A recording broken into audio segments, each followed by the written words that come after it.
Oi, fellow comrades, it's your favorite waste of time, Squidtard here, doing another video about Super Smash Bros. Ultimate. Last time I discussed this game, I discussed 100 stage ideas for Super Smash Bros. I'm honestly shocked none of the choices have been picked up on yet. I was expecting number 84 to be chosen. I mean, come on, Sakurai. What are you doing? JK Sakurai, I love you. Anyway, as many of you probably know, the second Fighters Pass is on its way. The final character isn't expected to be finished until late 2021. Maybe by then people will stop crying about how Byleth took the final spot in the last Fighters Pass. There's no guarantee, but just maybe. Well, I'm sure you know what this video is about, so let's not waste any time and get right into it. Now, before we start, I'ma just say this is my honest predictions on which characters could get into Smash. So Uncle Lou and Jared Rifkin, you'll have to wait. Sorry. So the first character has already been chosen to be somebody from the much newer series from Nintendo, ARMS. I can't predict who's going to be in Smash from their roster, considering the fact I've never actually played the game for myself. Most people, from what I've seen, are saying that it's going to be Min Min, but who knows. Soccer Eye loves to trick us. So it could be Springman, but who knows. He's an assist trophy in the game right now. We'll get back to you.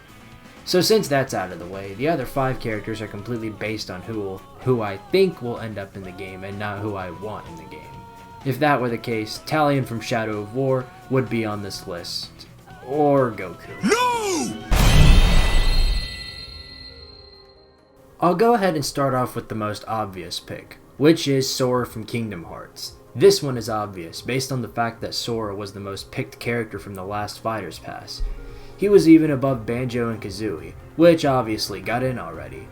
Sora is the only character on this list who I see as a definite choice for a character pick. I mean, the dude belongs in the game, and people have been asking for him since the days of Brawl.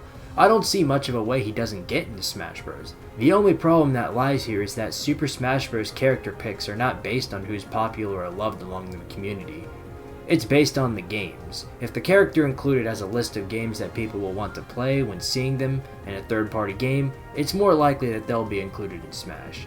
This type of philosophy is the whole reason you have characters like Byleth or whoever gets into ARMS in Smash. It's much easier to get a character from a Nintendo franchise than it is for a third-party character to get in, and characters are often based off their chance of profit, and considering how profitable the Kingdom Hearts series is, we could be seeing them in Smash for that reason alone.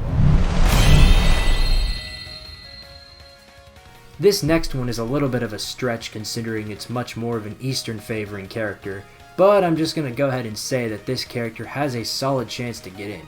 This franchise is actually really popular in Japan, and if Hero from Dragon Quest can get in, I don't see why Reimu Hakure from the Touhou series can't get in as well. The Touhou franchise has actually been running along for a while. The series started in 1996, and since then it's been growing in popularity. It's even grown a Western fanbase, and many big figures love the game, including Toby Fox, who of course used the Touhou franchise as a huge inspiration to Undertale, and Sans is in the game right now.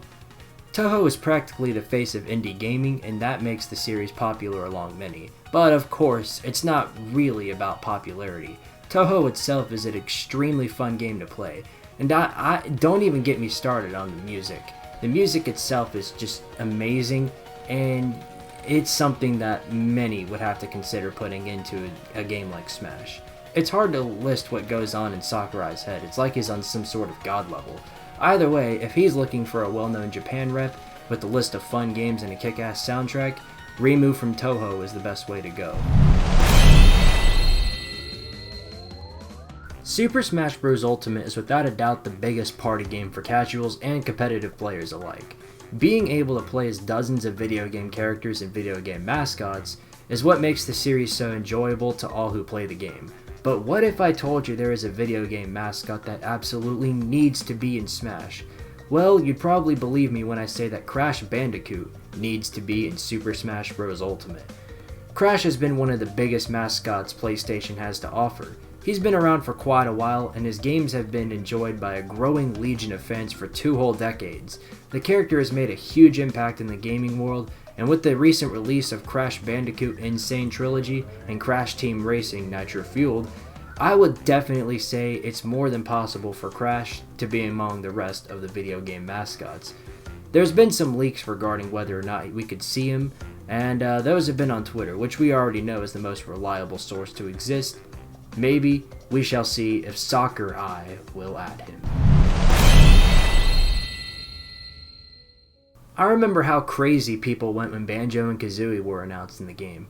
I tried to show my reaction to it, but for some reason my internet died a minute before. Thanks, internet. Very cool. Back on the topic though, it was clear people were waiting for a Microsoft representative in the game. But what if I told you there's another one? What if another character got in? Someone who people always wanted.